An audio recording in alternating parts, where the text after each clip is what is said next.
দেখো তুমি মায়ের সাথে কথা বলবে ঠিক আছে, বাট তাতে কিশোরের প্রবলেমটা কি সলভ হবে বলে তোমার মনে হয়?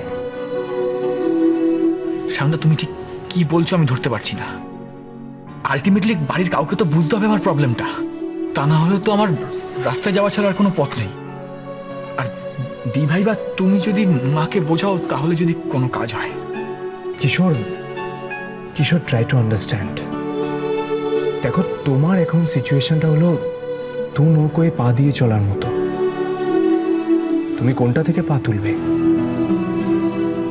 কর্তব্য আর ভালোবাসা এ দুটোই তোমার কাছে তাদের দাবি নিয়ে এসেছে। সায়নদা, আমি এই ক্লান্তিকর অভিনয় আর চালিয়ে যেতে পারছি না।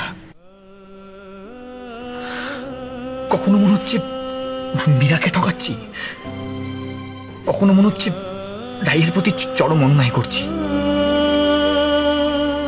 কোনটা করলে ঠিক হবে সেটাই মাথায় আসছে না।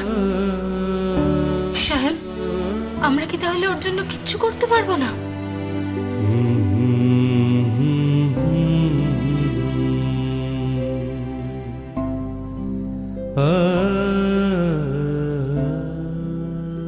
তোমার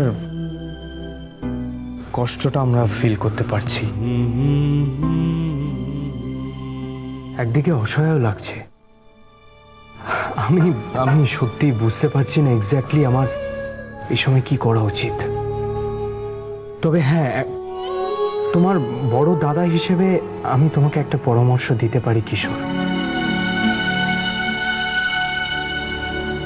তুমি চলে যাওয়ার কথা কিন্তু মাথায় এলো না। Just wait for the right time.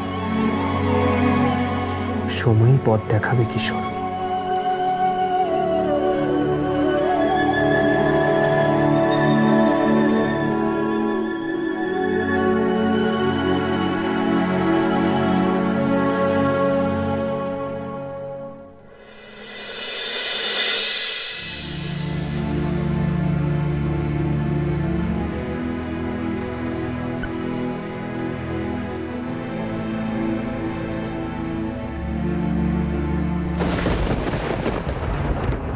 ওই তো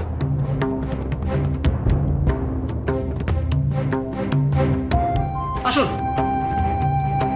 আসুন অফিসার, এবার গুছিয়ে বলুন তো কি হয়েছে অ্যাকচুয়ালি। সোনা হারিয়েছে? হ্যাঁ, সোনা মানে বেশ পুরনো আমলের ভারী সোনার গয়না, ওটা পাওয়া যাচ্ছে না।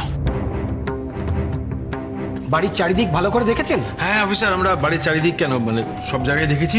আর দেখুন, আমরা তো সব বাড়ির নিজের লোক, তাই এর মধ্যে থেকে হাটটা কি করে হারিয়ে যাবে? আচ্ছা আচ্ছা আচ্ছা, দাঁড়ান, বলছি তো আমি কথা।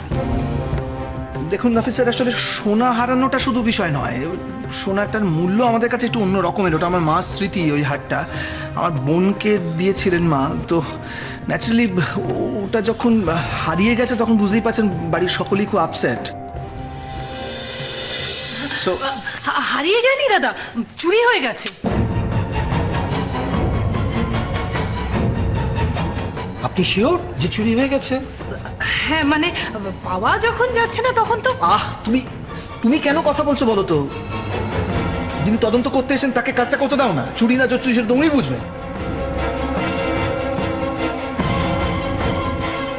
সরি, মানে দেখুন বাড়ির কেউ কেউ ডাউট করছে এটা চুরি হয়েছে, কিন্তু সেটা তো প্রমাণ নেই কোনো, তো আপনাকে দেখতে হবে। ওকে ওকে, বুঝেছি। মিস্টার মিত্র, আপনার বাড়িটা একবার সার্চ করতে হবে। So if you don't mind. না না, মাইন্ড করে আর কি আছে, আপনি যখন এসছেন তখন তো সার্চ করতেই হবে। করুন, তাই করুন, কিছু বলার নেই আমার। সেটাই ভালো। তাহলে অন্তত এইটুকু প্রমাণ করা যাবে যে যখন তখন যার তার উপর দোষারোপ করাটা কতখানি অন্যায়। আমি ভাবতেই পারছি না, আমার একটা হার্ট চুরি গেছে, তাই জন্য বাড়ি শুদ্ধ লোকের এতখানি হয়রানি। শুনলো তুমি? কি শুনবো বলো তো? তোমরা তো সবাই দেখলে ওই একখানা হাড়ের জন্য আমার আইটাকেও কতখানি অপবাদ সইতে হলো।